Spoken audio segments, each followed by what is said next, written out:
بہت سے لوگ اپاہج پیدا ہوتے ہیں. مثال کے طور پہ کسی کا ہاتھ نہیں ہوتا, آنکھ نہیں ہوتی, بہت سے دیوانے پیدا ہوتے ہیں, بہت سے. نمبر 1, اللہ سبحانہ تعالیٰ اگر کسی کی کوئی چیز سلب کرتا ہے تو اس کے بدلے میں اس کو ضرور کچھ نہ کچھ بدل دیتا ہے. جس کی بینائی نہیں ہوتی اس کے دوسرے حواس اتنے تیز ہوتے ہیں جتنے میرے اور آپ کے ہو ہی نہیں سکتے. تو اللہ اگر ایک محرومیت دیتا ہے تو اس کا بدلہ ضرور دیتا ہے. لیکن اگر کوئی ایسی محرومیت ہو جس کا کوئی بدل نہ ہو اس دنیا میں, تو آخرت میں اس کا اجر بہت زیادہ ہوتا ہے. جو دنیا کے اندر بچہ بچپنے میں انتقال کر جائے, یا معذور ہو, یا دیوانہ ہو, مجنون ہو, تو آخرت میں اس کا کوئی حساب کتاب نہیں, سیدھا جنت میں چلا جائے گا. اس کا آخرت میں بدل ہے.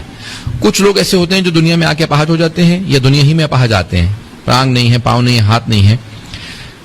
میں یہاں پہ ایک واقعہ سنا دیتا ہوں تاکہ تھوڑا سا آسان ہو جائے سمجھنا. علامہ امینی صاحب الغدیر, جنہوں نے الغدیر لکھی, ان کا ایک پاؤں لنگڑا کے چلتے تھے, پاؤں خراب تھے.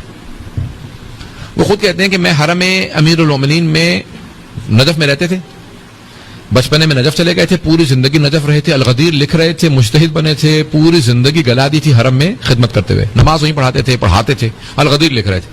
وہ کہتے ہیں شب جمعہ میں حرم میں زیارت پڑھ رہا تھا, جناب امیر کی زیارت پڑھی, اس کے بعد زیارت وارثہ. شب جمعہ میں مستحب ہے امام حسین کی زیارت. کہ میں نے جناب امام حسین علیہ السلام کی زیارت پڑھی, 2 رکعت نماز پڑھ کے میں گھر جانے والا تھا, اچانک دیکھا کہ ایک آدمی جو اپاہج تھا وہ بھی اسی طرح سے لنگڑاتا ہوا آیا, زری پہ ہاتھ رکھا, ایک بدو عرب. اس نے کہا یا علی کل صبح تک میرا پاؤں ٹھیک ہو جائے, نہیں تو میں آپ کو مارنا چھوڑ دوں گا. علامہ امینی کہتے ہیں میں گھر جا رہا تھا, رک گیا دیکھنے کے لیے کہ کیا ہوتا ہے. آپ کہنے لگے کہ جس طرح سے اس نے مانگا ایسا جیسے کوئی قرضہ دے کے گیا وہ ادھار واپس مانگ رہا ہو, میرے پیسے واپس کرو. میں نے دیکھا کہ اس میں کوئی ادب نہیں, مانگنے کا کوئی سلیقہ نہیں. پھر اس کے پاؤں کو دیکھا, گارا لگا ہوا, اس کا مطلب ہے وضو بھی کر کے نہیں آیا, گارے سمیت ایسے آ گیا. پوری رات اس کو دیکھتا رہا, قرآن پڑھتا رہا, دعا پڑھتا رہا, لیکن دیکھتا رہا یہ کیا کر رہا ہے. پوری رات کبھی سو رہا ہے, کبھی ادھر اس کو دیکھ لیا, اس کو دیکھ لیا, نہ کوئی دعا پڑھی, نہ کوئی زیارت, نہ قرآن, کچھ نہیں.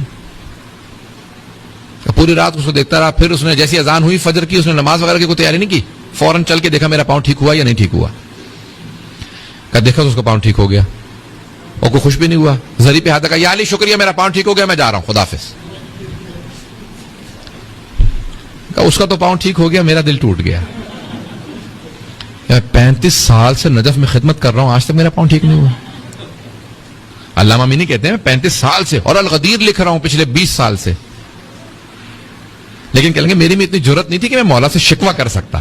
اب ان کے رتبہ ان کا مختلف تھا, بہت بڑے آیت اللہ تھے, مرجع تھے. انہوں نے کہا میرے میں جرت نہیں تھی میں مولا سے شکوہ کر سکتا. میں نے نماز فجر پڑھی, زری پہ آیا دوبارہ, کا مولا اجازت ہے میں گھر جا رہا ہوں. اجازت لی, پھر زری پہ پوچھنے کی, بڑے ادب کے ساتھ میں گھر گیا, تھوڑی دیر سو لوں, پوری رات جاگتا رہا ہوں. اب میرے دل کے اندر بس وہ ایک مسلسل بات چل رہی تھی کہ 35 سال سے میرا پاؤں خراب ہے, مولا کی زری پہ خدمت کر رہا ہوں, الغدیر لکھ رہا ہوں, مجتہد بنا ہوں, میرا پاؤں نہیں ٹھیک ہوا. میں نے شکوہ نہیں کیا, لیکن بات آ گئی دل میں. کہ میں سو گیا, جیسے سویا فوراً خواب میں امیر المومنین کی زیارت ہوئی. مولا آئے اور آنے کے بعد ایک جملہ کہا اے عبد الحسین امینی, جہاں تک تیری الغدیر کا تعلق ہے تو میرا حق ہے کہ تو لکھے. میں اس کا وہی ادراک کر سکتا ہے کہ جو اس معاملے کو سمجھے کہ مولا فرما رہے میرا حق ہے کہ تو لکھے, میرا حق ہے, میری ولایت کا تجھ پہ حق ہے. کہ اوروں میں صلاحیت نہیں ہے کہ وہ لکھ سکیں, تجھ میں صلاحیت ہے, یہ میرا حق ہے کہ تو لکھے, میرا حق ہے کہ تو الغدیر لکھے.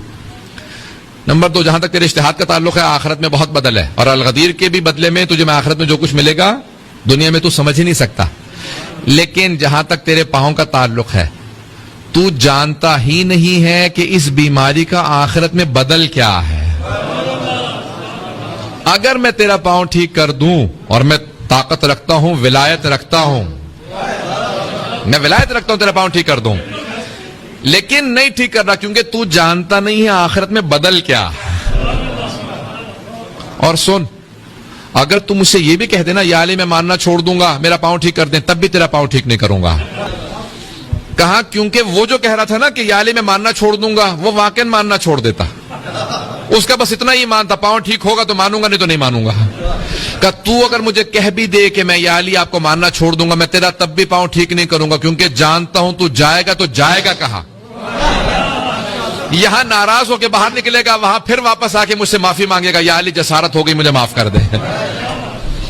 کہ مجھے پتا تو کہیں نہیں جائے گا، کہ لیکن وہ اس کا ایمان بس اتنا ہی تھا. عزیزان گرامی، بعض اوقات دنیا کے اندر چھوٹی چھوٹی پریشانیاں، بیماریاں، پریشانیاں ہوتی ہیں، انسان کو معلوم نہیں ہوتا آخرت میں اس کا بدل کیا ہے. اللہ اگر ایک چیز سے محروم کرتا ہے تو اس کے بدلے میں اس دنیا اور آخرت میں کیا دیتا ہے وہ ہم نہیں جانتے.